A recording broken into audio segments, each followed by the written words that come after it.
بلند فرما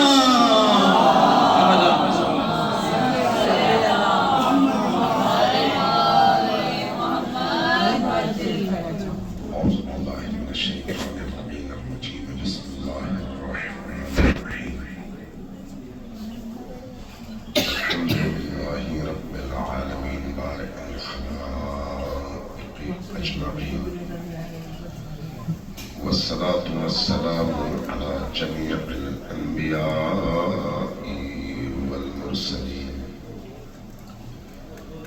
سيما من سمي في الآفاق بأحمد وفي الأرض بأبي القاسم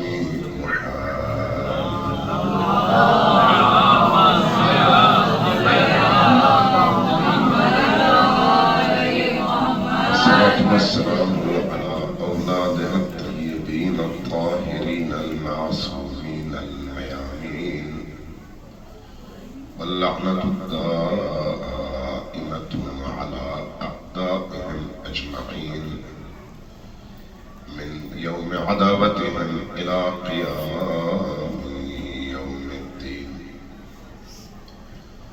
أما بعد فقد قال الله تبارك وتعالى في كتابه المجيد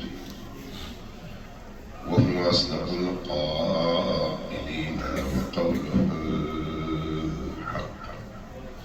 بسم الله الرحمن الرحيم. إنا أعطيناك الكوثر فصل لربك وانحر إن شانئك هو الأبتر. صدق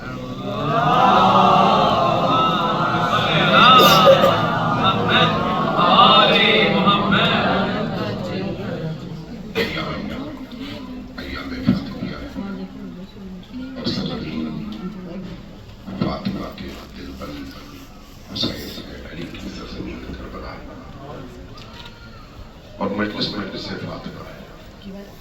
اس لیے سچی بات یہ ہے کہ جب سے مجلس کی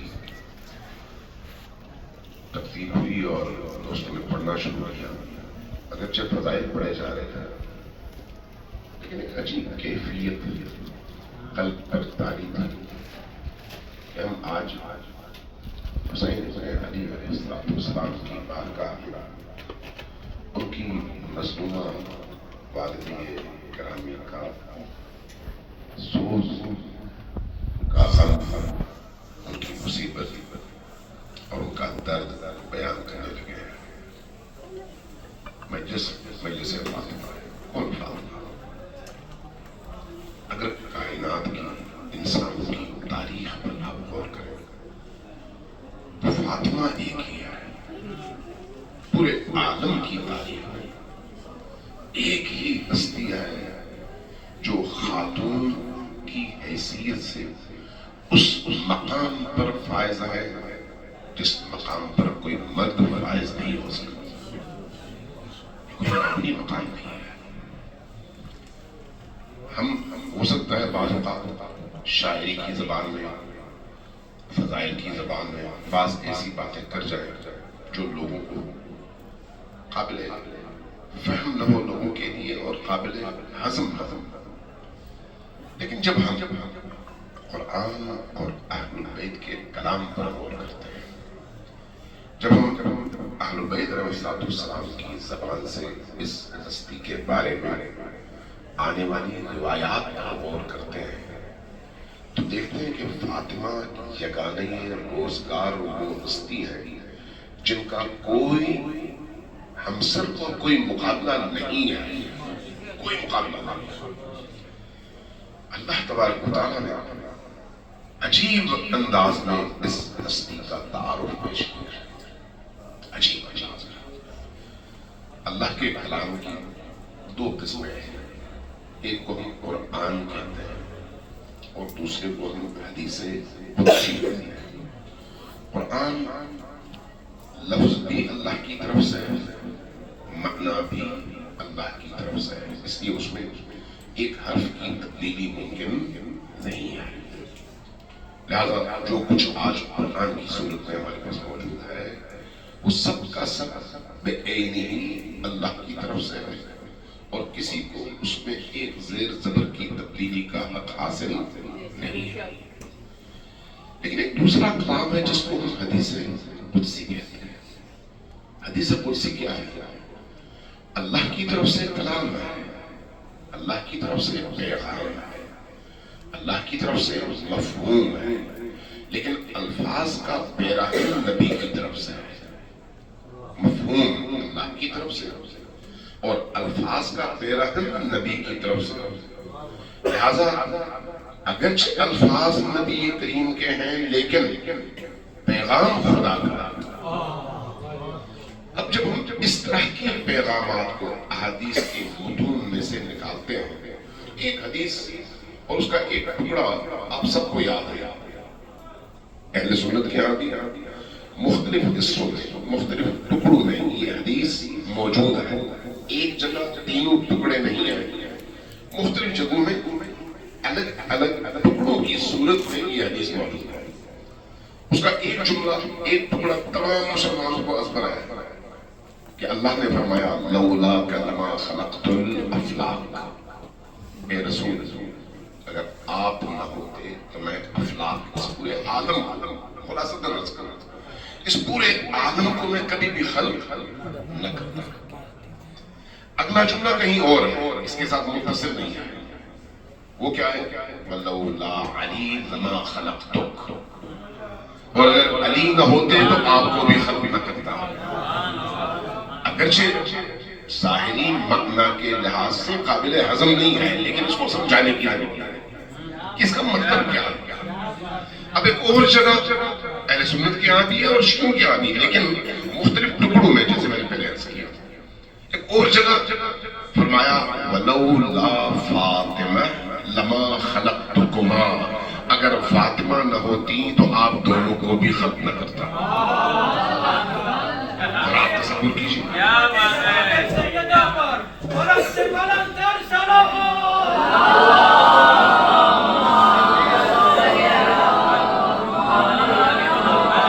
ذرا غور کیجیے گا فاطمہ کا مقام کون سا مقام ہے؟ وَلَوْلَا فَاطِمَةَ لَمَا خَلَقْتُكُمَا۔ میں اس بارے میں دو تین جملے صرف عرض کر کے گزر جاؤں تاکہ کسی کے ذہن میں الجھن نہ رہے کہ اس کا مطلب کیا ہے۔ اس میں کوئی شک نہیں کہ اگر نبی نہ ہوتے تو اس عالم کو ہدایت نہ ملتی۔ اس عالم کے نجات کے دروازے کا نام محمد الرسول اللہ، اس لیے فرمایا کہ لولاک لما خلقت الافلاق، اگر آپ نہ ہوتے تو میں اس عالم کو خلق نہ کرتا۔ اگر اس مفہوم میں بہت ساری ایسی روایات اہل سنت کے یہاں، تشیعوں کے یہاں موجود ہیں جس میں بیان کیا گیا ہے کہ اس عالم کی تخلیق کا مقصد محمد و آلہ، یہ بیان کیا ہے اور موجود ہے۔ یہاں تک تو بات سمجھ آتی ہے کہ لولا کہ لما خلقت الافلاق اتفاق ہے صاحب، لیکن یہ لولا علی لما خلقت، تو اگر علی نہ ہوتے تو آپ کو بھی خلق نہ کرتا۔ اس کا کیا مطلب ہے؟ کیا اس کا مطلب یہ ہے کہ علی نبی سے افضل ہے جو یہ بات کی گئی ہے؟ نہیں، بات یہ نہیں ہے۔ علی نبی کے لائے ہوئے اس دین کے وہ محافظ ہیں کہ اگر وہ نہ ہو تو یہ دین باقی نہیں رہتا۔ اس لیے اگر علی نہ ہو تو نبی کے آنے کا جو فائدہ اور جو حکمت ہے وہ کامل ہو ہی نہیں سکتی۔ اس لیے فرمایا لولا علی لما خلقت، اگر علی نہ ہوتے تو آپ کو علی آپ کے پیغام کے زندہ رکھنے کے سبب کا نام ہے۔ اس لیے اگر علی ہے تو آپ کا دین زندہ ہے، اور اگر علی نہیں ہے تو تمام عبادتیں ہوں لیکن آپ کا دین زندہ نہیں ہے۔ یہاں تک بھی سمجھ آتا ہے۔ اگلا جملہ کیا ہے؟ وَلَوْلَا فَاطِمَةَ لَمَا خَلَقْتُكُمَا، یہ یاد ہے۔ اس جملے میں فاطمہ الزہرا سلام اللہ علیہا کی تمام تر جد و جہد کا راز موجود ہے۔ فاطمہ الزہرا سلام اللہ علیہا کی عمر اگرچہ 18 سال بیان کی گئی ہے، ان 18 سالوں میں آپ کے فضائل کے حوالے سے اہل سنت کے یہاں بھی تشیعوں کے یہاں بھی بڑی روایات موجود ہیں، لیکن یہ جو زندگی کے آخری 45 یا 75 یا 95 دن ہیں، جن میں 75 اور 95 دنوں پر زیادہ اصرار ہے مورخین کا، یہ جو آخری دن ہے نبی کریم کے وصال سے لے کر آپ کی شہادت اور آپ کے وصال، ان ایام میں جو کچھ فاطمہ سلام اللہ علیہا نے کیا ہے وہ ہے جس سے علی کی ولایت کو نئی حیات ملی ہے۔ لہذا وہ ولایت جو نبوت کے احیاء کا ذریعہ ہے، اس ولایت کو اگر کسی نے زندہ کیا ہے تو وہ فاطمہ الزہرا سلام اللہ علیہا۔ لہذا اگر فاطمہ نہ ہوتی تو اس ولایت پر سب سے بڑی اور کاری زد پڑتی اور لوگ بھول چکے ہوتے۔ آج اگر ولایت اس عالم میں ولی کی ولایت یعنی اللہ کی ولایت اگر زندہ ہے تو اس زندگی کا سبب فاطمہ الزہرا سلام اللہ علیہا۔ صلی اللہ علیہ وسلم محمد علیہ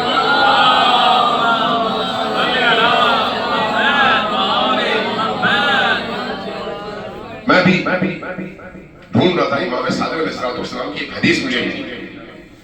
حدیث بڑی عجیب ہے اور سوچنے کی ضرورت ہے کہ وہ حدیث کیسی حدیث ہے۔ میں چونکہ نورانی کلام ہے اور امام کا کلام ہے، اس لیے میں چاہوں گا کہ وہی کلام جو امام کے اپنے الفاظ میں ہے وہ آپ کے سامنے پیش کروں۔ ایک ہی جملہ فرمایا کہ ما تکاملت النبوۃ لنبی حتی اقر بفضلها ومعرفتها۔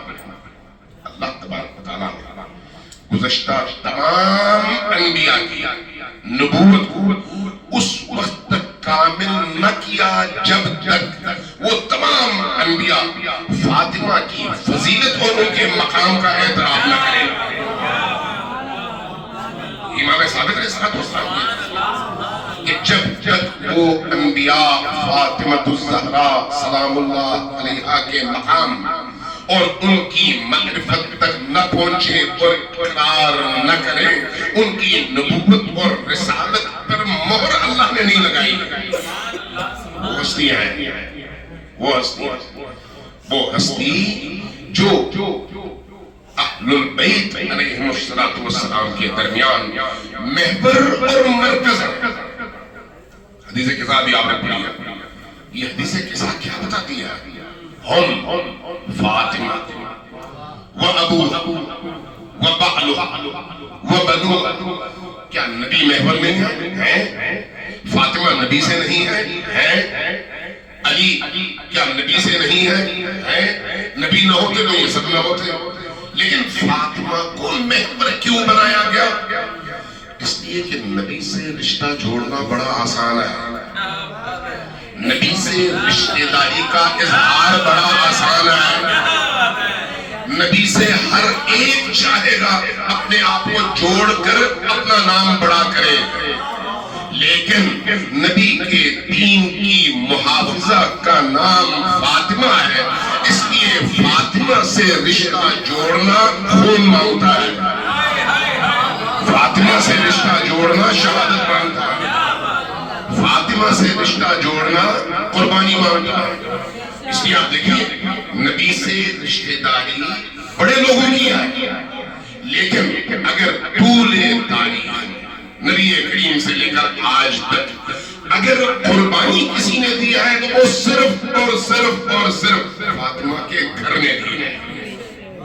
وہ کیجئے اس بات، رشتے تو بہت سارے ہیں، کیا ان رشتوں کی اہمیت ہے جو نبی سے اپنے رشتہ داری کو فخر کا سبب تو بنائے، لیکن جب نبی کے دین پر آفت آئے، آنچ آئے، مصیبت آئے تو میدان میں کھڑے نہ ہوں۔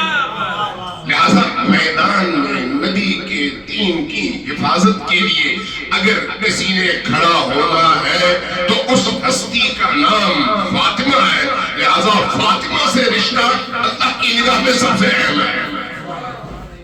یہی وجہ کہ ہم حدیث قصہ میں پڑھتے ہیں ہم فاطمہ کو پہچانتے، یہ مرکز یہ محمر ہے اور یہ ان کے والد گرامی ہیں، یہ ان کے شوہر نامدار ہیں اور یہ دونوں فرزند ہیں. یہی وجہ ہے کہ امام حسن عسکری کی روایت آپ سب کو یاد ہے، ازبر ہے کہ نحن حجج اللہ علیکم، ہم سب علی سے لے کر مہدی آخر زمان آپ پر اللہ کی حجت، اللہ کی دلیل ہے، ہمارے بغیر آپ اللہ تک پہنچ ہی نہیں سکتے.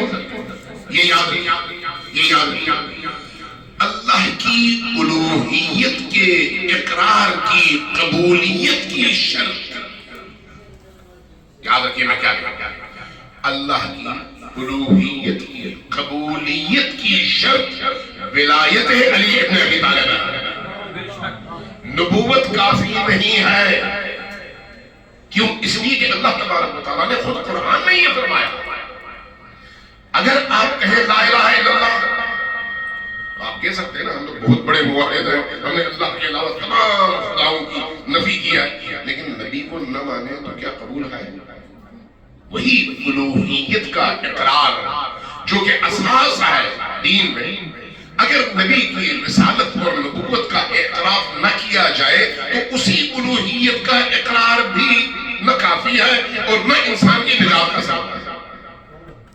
اسی طرح اگر نبی کی رسالت کو قبول کیا جائے اور نبی کی ولایت کو، انما ولیکم اللہ ورسولہ والذین آمنوا، تو یہ جو ولایت کا تسلسل ہے اللہ سے نبی، نبی سے علی اور آگے اولاد علی تک، یہ ولایت ان کی نہیں ہے، یہ ولایت نبی کی ہے، نبی کی نہیں ہے، یہ ولایت اللہ کی ہے.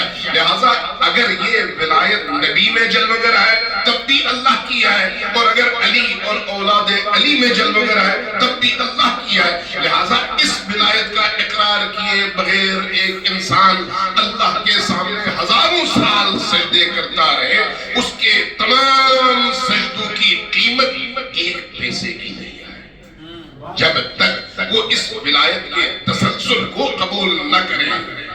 لہذا علی کی ولایت اسی نبوت کی ولایت کا تسلسل ہے اور نبی کی ولایت اللہ کی ولایت کا تسلسل ہے. اس لیے امام حسن عسکری کی یہ روایت آپ کی بارگاہ میں پیش کر رہا ہوں کہ نحن حجج اللہ علیکم، ہم اللہ کی حجتیں ہیں آپ، ہم سب جتنے بھی ائمہ ہیں ہم حجتیں ہیں آپ. یعنی دلیل ہے. دلیل کا مطلب کیا ہے؟ اس دلیل سے نہ ادھر ہٹ سکتے ہو نہ ادھر ہٹ سکتے ہو. اگر تم نے اللہ تک پہنچنا ہے اس کا رستہ ایک ہی ہے، ایک ہی رستہ ہے، اور اس رستے کا نام ولایت علی و آل علی، ایک ہی رستہ.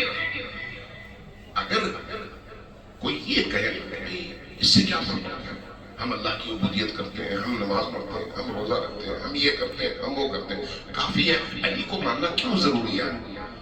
تو آپ سب کو قرآن میں ابلیس کے حوالے سے اللہ کا مکالمہ یاد ہے، کم از کم مفہوم آپ کے ذہن میں ہے. ابلیس نے کس چیز کا انکار کیا؟ اللہ کی الوہیت کا انکار کیا تھا؟ نہیں.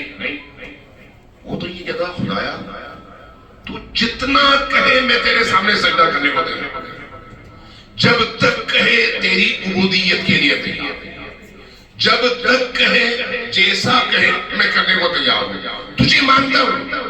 اس انسان کو نہیں مانتا، یہ مجھ سے کمتر ہے، میں اسے بہتر ہے. اللہ نے کہا مجھے مان یا نہ مان یہ قبول نہیں ہے. میرے ماننے کا جو رستہ ہے وہ یہ ہے کہ اس انسان کو پہلے مان لے. اس لیے اللہ تبارک و تعالیٰ نے اس انسان کی قبولیت کو اپنی قبولیت کی شرط قرار دیا. اب ابلیس اگر آپ روایات میں دیکھیں 6000 سال اس نے عبادت کی ہے. 6000 یہ 6000 سال امیر المؤمنین کے نہج البلاغہ میں فرمان کے مطابق فرماتے ہیں کہ یہ آیا دنیا کے 6000 سال ہے یا آخرت کے 6000 سال، اس کا تذکرہ کہیں نہیں ہے، لیکن یہ راز ہے.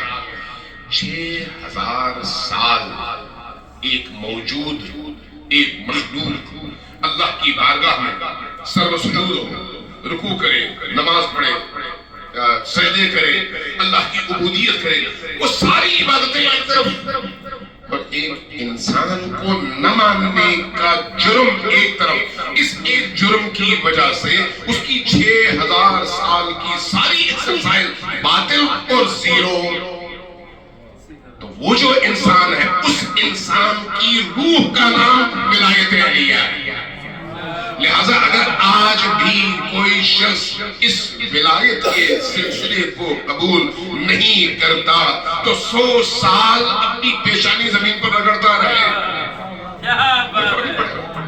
اس لیے اللہ چاہتا یہ نہیں ہے کہ خود اس کو مانا جائے، وہ چاہتا ہے اس کی مانی جائے، اور اس کو جو لوگ پسند ہیں ان لوگوں کو مانا جائے. اور اس کائنات میں اللہ کی محبوب ترین ہستیاں وہ ہیں جن کا آغاز محمد رسول اللہ سے ہوتا ہے اور اختتام مہدی آخر الزمان پر.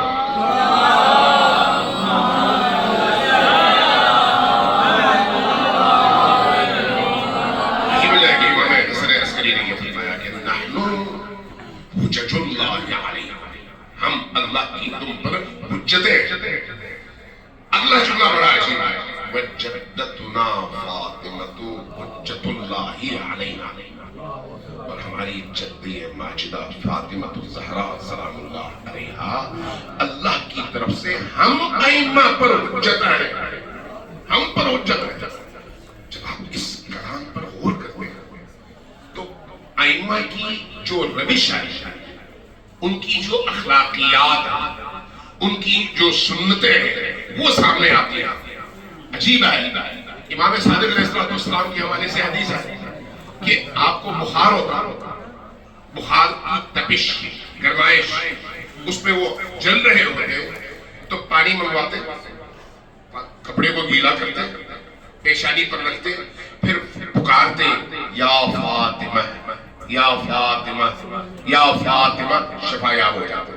امام صادق علیہ السلام خود معصوم، خود ولی، خود حجت خدا، لیکن اس حجت خدا کو جس سہارے کی ضرورت ہے وہ سہارا فاطمہ الزہراء ہے.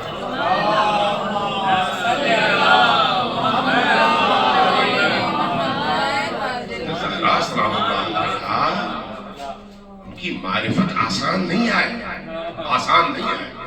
اس لیے ہماری روایات بتاتی ہیں کہ نبی کریم کی زندگی میں اگر تم کسی چیز کو پہچاننا چاہو تو وہ ہے لیلۃ القدر، اور لیلۃ القدر کو پہچاننا چاہو تو اس کا دروازہ ہے فاطمہ الزہراء. جس نے فاطمہ کو پہچانا اس نے لیلۃ القدر کو پہچانا. اس لیے فاطمہ خود لیلۃ القدر ہے. لیلۃ القدر زمانے میں پوشیدہ رات کون سی ہے؟ نجات کی رات. کون سی ہے؟ آسمانوں سے رحمتوں کے دروازوں کے کھلنے کی رات. کون سی ہے؟ نزول فرشتہ، نزول ملائک، نزول اس ملک اور اس عظیم ترین فرشتے کے نزول کی رات جو ان تمام ملائکہ کا سربراہ ہے. اور جب اللہ کی تمام رحمتوں کے دروازے صرف انسانوں پر نہیں تمام مخلوقات پر کھل جاتے ہیں، لیکن مسلمانوں کو نہیں پتا کون سی رات ہے. نہیں پتا. کیوں نہیں پتا؟ اس لیے کہ اہل البیت کے دروازے سے دور ہو گئے. جب اہل البیت کے دروازے سے دور ہو تو وہ جو رحمتوں کے دروازے ہیں وہ بند ہو جاتے ہیں. کھلے ہوتے ہیں لیکن ان لوگوں کے لیے بند ہوتے ہیں جب وہ اہل البیت کے دروازے پر آنے سے کترانا شروع ہو. یہی وجہ ہے کہ لیلۃ القدر اس وقت بھی مسلمانوں کے درمیان آپ دیکھ جہاں پر بھی دیکھ رہے ہیں روایات میں، کوئی کہتا ہے 21 ہے، کوئی کہتا ہے 23 ہے، کوئی کہتا ہے 27 ہے، کوئی کہتا ہے 25 ہے، کوئی کہتا ہے 29 ہے، پھر کہتے ہیں تاک راتیں ہیں. ایک رات ہے نا، ہر رات تو نہیں ہے. کیوں پوشیدہ ہے؟ کیوں پوشیدہ ہے؟ اس لیے کہ وہ راز خداوندی ہے. لیکن اہل البیت نے نشاندہی کیا ہے. اہل البیت نے جب نشاندہی کی ہے تو دو چیزوں کی نشاندہی کی ہے. ایک فاطمہ الزہراء لیلۃ القدر ہے اور ایک 23 کی شب لیلۃ القدر ہے. اہل البیت اس لیے کہ اللہ کے رازوں سے پردہ اٹھانے والی ہستیاں اہل البیت ہیں. اللہ کی رازدار ہستیاں اہل البیت ہیں، اللہ کی امانتوں کی محافظ ہستیاں اہل البیت ہیں، اور اہل البیت میں محور ہستی فاطمہ الزہرا سلام اللہ علیہا۔ سلام علیکم۔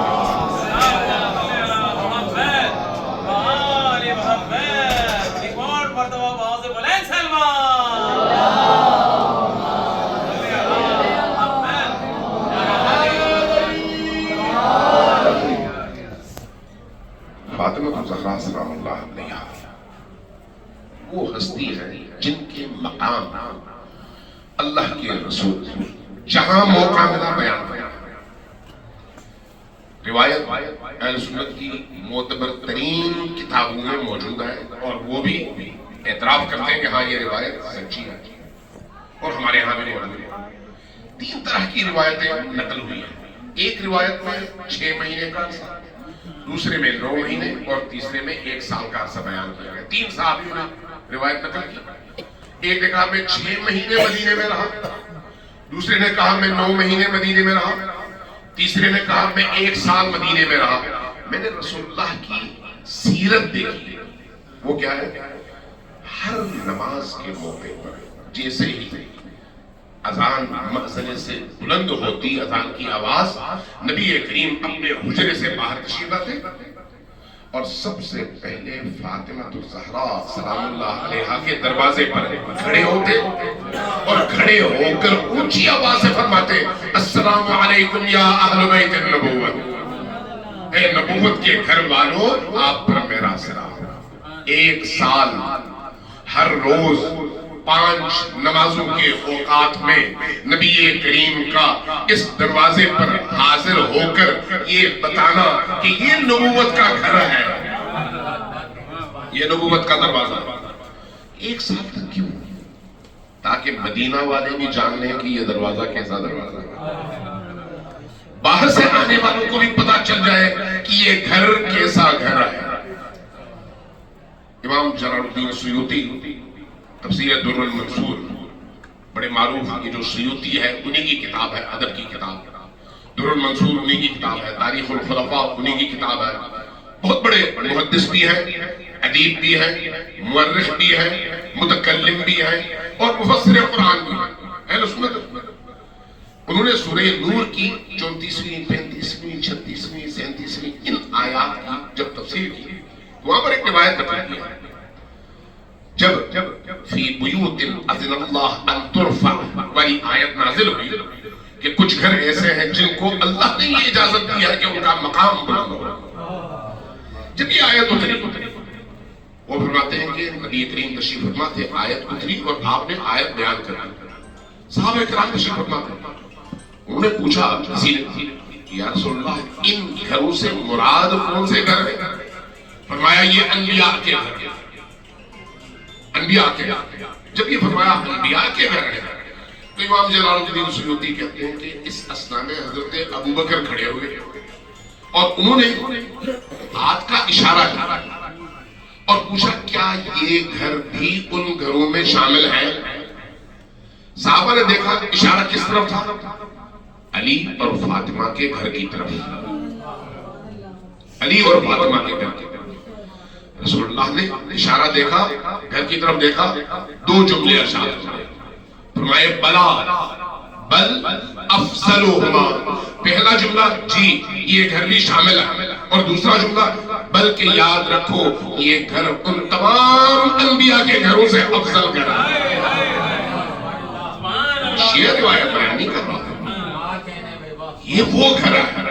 اس لیے نبی کریم جب اس گھر پر آتے ہیں اور اس دروازے پر آتے ہیں تو اونچی آواز سے فرماتے السلام علیکم یا اہل بیت النبوت، اے نبوت کے گھر والوں تم پر میرا سلام۔ یہ وہ گھر، فاطمہ کون سی ہستی ہے؟ یہ روایت تو آپ سب کو یاد ہے کہ جب کبھی فاطمہ سلام اللہ علیہا تشریف لائی، نبی کریم اپنی جگہ سے اٹھ کھڑے ہوتے ہیں، صرف اٹھ کھڑے ہوتے نہیں، چند قدم آگے بڑھتے استقبال کی، صرف چند قدم آگے بڑھتے نہیں، رکتے، گلے سے لگاتے، سینے سے لگاتے، گلے کا، پیشانی کا، ہاتھوں کا بوسہ دیتے۔ کس کا؟ فاطمہ الزہرا سلام اللہ علیہا۔ اور اس کے بعد آپ کو لا کر خود اپنی نشست پر اپنے مقام پر بٹھاتے اور خود سامنے بیٹھ جاتے. جو لوگ پائنچے اونچے کرنے میں، مسواک کرنے میں سنت نبی ڈھونڈتے ہیں، سنت نبی ڈھونڈتے ہیں، تو کیا یہ سنت نبی ہے؟ اب یہاں پر ایک چیز یاد رکھیں. بعض لوگ کہتے ہیں چونکہ ان کو اپنی بیٹی سے بڑی محبت تھی اس لیے ایسا کہتا ہے، چونکہ بیٹی سے بڑی محبت تھی. بہت سارے لوگ کہتے ہیں نبی کریم کی 4 بیٹیاں تھیں. اگر 4 بیٹیاں تو باقی بیٹیوں کے حوالے سے کیا ان کو محبت نہیں تھی؟ کیا کوئی ایک روایت تمام مراتب اور ذخائر میں کوئی ایک روایت کسی ایک صاحبزادی کے حوالے سے جن کو آپ کہتے ہیں آپ کی 4 تھی، تو کوئی ایک روایت ملتی ہے؟ نہیں. تو اس کا مطلب ہے فاطمہ کچھ اور ہے، فاطمہ کچھ اور ہے. دوسری بات، اگر یہ سنت نبی ہو کہ بیٹی کے استقبال کے لیے باپ کو کھڑا ہونا چاہیے، چند قدم آگے بڑھنا چاہیے، بوسہ لینا چاہیے، واپس لا کر اپنی جگہ بٹھانا چاہیے اور خود سامنے بیٹھ جانا چاہیے، اگر یہ سنت ہو تو پھر ہر مسلمان پر اپنی بیٹی کے لیے یہ تعظیم سنت اور اس کی زندگی کا حصہ قرار پائے گی. لیکن آپ کسی محدث سے، کسی عالم سے، کسی فقیہ سے، کسی عالم، کسی بھی مکتب کے دانشور سے کوئی ایسی بات سنی ہے؟ نہیں، سنت نہیں ہے. یہ سنت نہیں ہے. اپنی بیٹی کے لیے یہ اقدام سنت نہیں ہے تو پھر نبی کریم کیوں ایسا کرتے تھے؟ اس کا مطلب ہے کہ یہ بیٹی اس مقام کی حامل ہے کہ نبی کی طرف سے یہ احترام مخصوص ہے صرف اور صرف اس کائنات میں ایک ہستی کے لیے جس کا نام فاطمہ الزہرا سلام اللہ علیہا.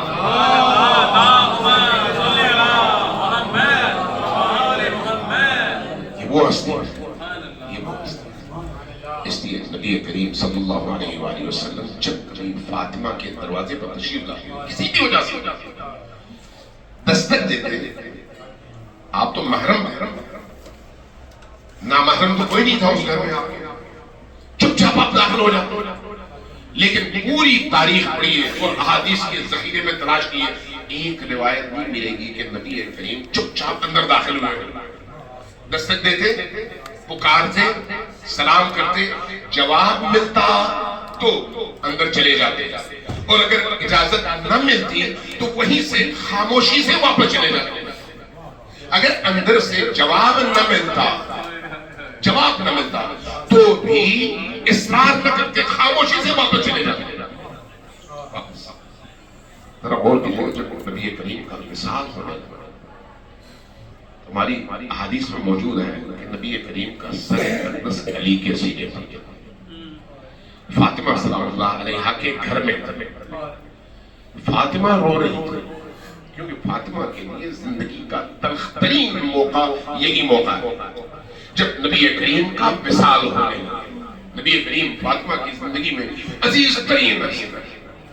لہذا اس کیفیت میں فاطمہ رو رہی تھی. اچانک دروازے پر دستک، جب دستک ہوئی تو فاطمہ سلام اللہ علیہا نے دروازہ کی طرف دیکھا لیکن خاموش. دوبارہ دستک، خاموش. تیسری بار جب دستک ہوئی نبی کریم نے پوچھا، بیٹی فاطمہ دروازے پر دستک ہو رہی ہے، فرمایا اس وقت کون؟ فرمایا کیا تمہیں نہیں معلوم کہ یہ فرشتی اجل ہے، یہ فرشتی اجل ہے. اور یاد رکھو فرشتی اجل کسی کے گھر میں اجازت لے کر داخل نہیں ہوتا، یہ صرف آپ کا مقام ہے، یہ صرف آپ کا گھر ہے، یہ صرف آپ کا در ہے کہ فرشتہ بھی اجازت لے کر اندر داخل ہونے پر مجبور ہے. آپ جب تک اجازت نہیں دیں گی فرشتہ داخل نہیں ہو سکتا. آپ ذرا تصور کیجئے کیسی ہستی ہے، کیسی ہستی ہے. اس ہستی کے گھر کے دروازے پر چلایا گیا،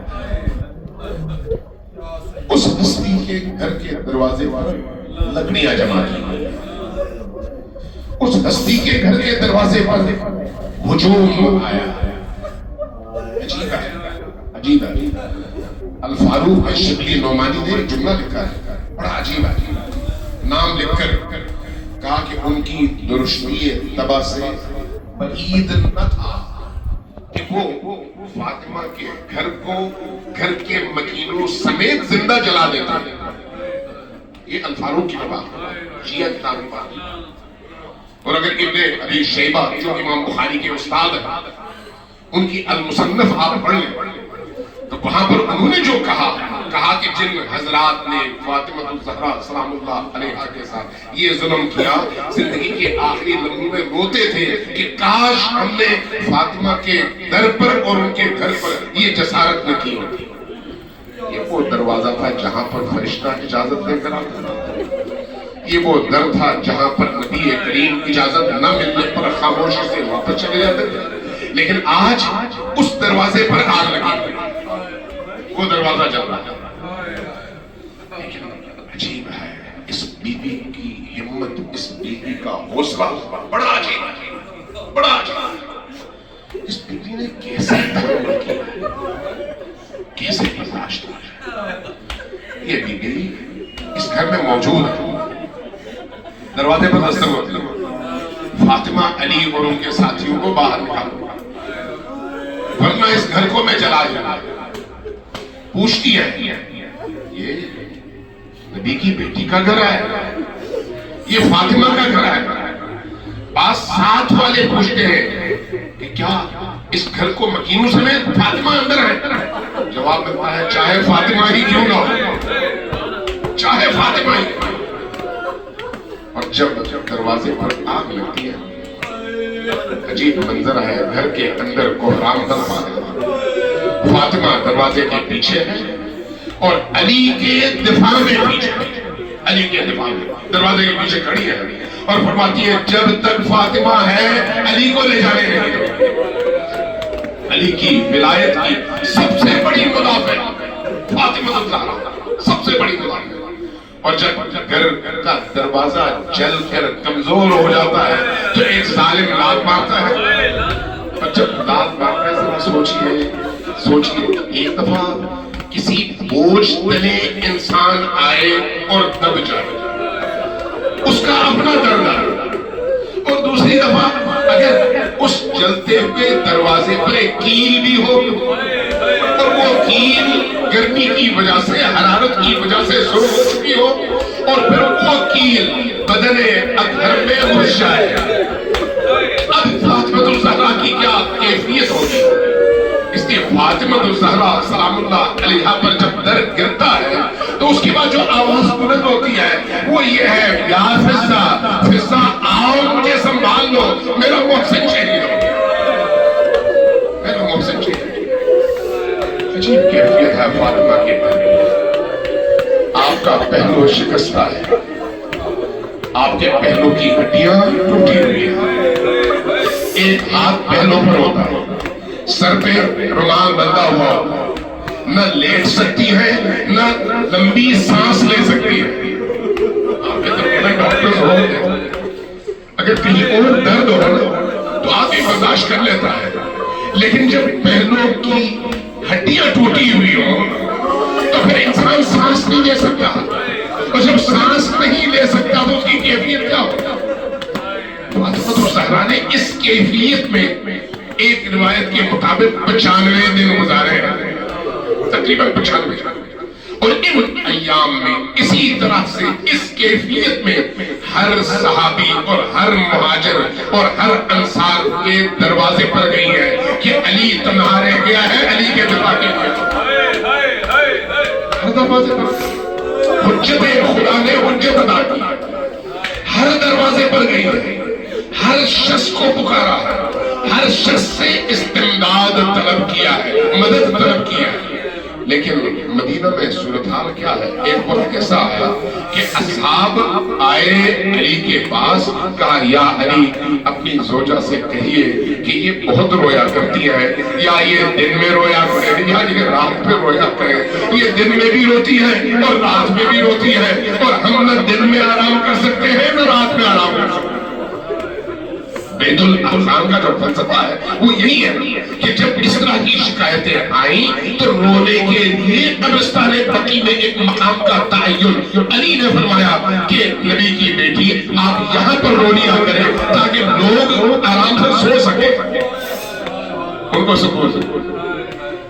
فاطمہ وہ مدافع ہے، وہ مدافع ہے۔ یہ ایام شہادت، یہ ایام غم ہے، لیکن فاطمہ کے گھر کی کیفیت عجیب ہے۔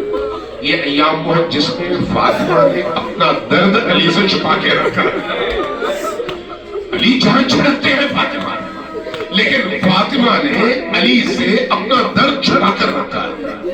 پہلوں کی اس کیفیت اور تکلیف کی کیفیت کو علی کے سامنے بیان نہیں کیا، چونکہ معلوم ہے کہ علی پر کیا گزرے گی۔ انہیں علی کی اذیت کبھی بھی قبول نہیں ہے، وہ علی کو تکلیف میں نہیں دینا چاہتا، لیکن خود سہ رہی ہے، خود اس تکلیف کو برداشت کر رہی ہے۔ اب اس کیفیت میں دن گزرتے رہے، یہ دن 3 جمادی الثانی یا 13 جمادی الاول، یہ جو تاریخ ہے، اس تاریخ میں اب کچھ ایسے خاص مواقع ہیں جو انسان کے کلیجے پر ایسی زر لگانے والے واقعات ہیں کہ انسان تڑپ اٹھتا ہے کہ نبی کی وہ جو اتنی عظیم، اتنی عزیز، کہ جن کے چہرے کی نورانیت سے آسمان کے فرشتے فیض پائے، اس گھر پر اتنا ظلم، اور وہ ظلم نہ مسیحی کر رہے ہیں نہ یہودی بلکہ مسلمان کر رہے ہیں۔ ذرا غور کیجئے گا، اسماء بنت امیس یہ واقعہ بیان کرتی ہے۔ مناظر حضرت آیت اللہ شیخ عباس قمی نے یہ واقعہ لکھا ہے بیت الاحزان میں، اور بہت سارے دیگر مورخین نے لکھا ہے کہ جب فاطمہ الزہرا سلام اللہ علیہا کی رحلت کا وقت قریب آیا، وقت شہادت قریب آیا، تو ایک دن کہتی ہیں میں نے دیکھا آج فاطمہ کے چہرے پر درد کی بجائے رونق زیادہ ہے۔ میں نے پوچھا نبی کی بیٹی آج آپ کے چہرے پہ رونق ہے؟ فرمایا کہ ہاں، آج میرے وصال کا دن ہے، آج میرے بابا کی بارگاہ میں میرے پہنچنے کا دن ہے۔ آپ نے غسل فرمایا، نیا لباس پہنا، بچوں کو طلب کیا، ان کو نیا لباس پہنایا، پہنانے کے بعد اپنے بچوں کو پیار کیا۔ کس کو؟ حسن کو، حسین کو، زینب کو، ام کلثوم کو۔ عمریں کتنی ہیں ان بچوں کی؟ ذرا تھوڑا سا غور، یہی مولا حسین جن کے سائے میں اس وقت موجود ہے۔ عمر کتنی ہے؟ زیادہ سے زیادہ 3 سال، 3.5 سال، اور امام حسن 4 سوا 4، اس سے زیادہ عمر نہیں۔ اس عمر میں یہ بچے فاطمہ کے سینے سے چپٹے ہوئے ہیں، اور فاطمہ سلام اللہ علیہا ان کو غسل کروانے کے بعد، نئے کپڑے پہنانے کے بعد، ان کے بالوں پر کنگھی کرنے کے بعد اسماء سے کہتی ہے کہ اسماء اب ان بچوں کو ذرا سنبھال لو، میں جا رہی ہوں کمرے میں، کچھ دیر بعد دروازے پر دستک دینا، اگر میں جواب دوں تو ٹھیک، نہ دوں تو علی کو خبر کر دینا اور کہہ دینا کہ فاطمہ چلی گئی۔ اسماء تڑپ اٹھی، کہتی ہے میں تڑپی، لیکن چارہ کوئی نہیں تھا۔ میں کچھ دیر بیٹھی رہی، روتی رہی، اور کچھ دیر بعد میں نے جب دروازے پر دستک دی تو جواب کوئی نہیں آیا۔ جب جواب نہ آیا تو میں نے غلاموں کو، ملازموں کو بھیجا کہ جاؤ علی کو مسجد میں خبر کر دو کہ فاطمہ چلی گئی۔ اب روایت یہ بتاتی ہے کہ جب علی کو خبر ملی کہ فاطمہ رحلت کر گئی ہے، ابھی یہ خبر ملی ہے، جیسے ہی خبر ملی علی اپنی جگہ سے مسجد میں اٹھے، لیکن اٹھنے کے بعد ایک چیخ آپ کی زبان سے نکلی، اور اس کے بعد زمین پر گرے، پھر اٹھ نہ سکے۔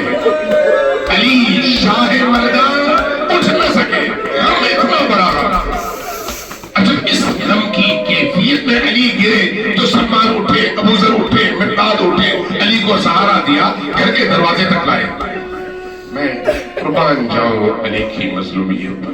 2 مقامات ہیں، ان 2 مقامات پر علی کا بیہیویئر بڑا عجیب ہے، بڑا ہی عجیب ہے۔ ایک 19 کی شب ہے، 19 کے سحر کا موقع، جب آپ پر ضرب پڑی اور آپ کو ایک چٹائی پر رکھ کر گھر کے قریب لایا گیا، تو جب گھر کے قریب لایا گیا آپ کا خون بہ چکا تھا اور آپ میں سکت نہیں تھی، لیکن دروازے کے قریب آنے کے بعد آپ نے امام حسن سے فرمایا کہ بیٹا حسن مجھے زمین پر اتارو، سہارا دو، میں اپنے قدموں پر خود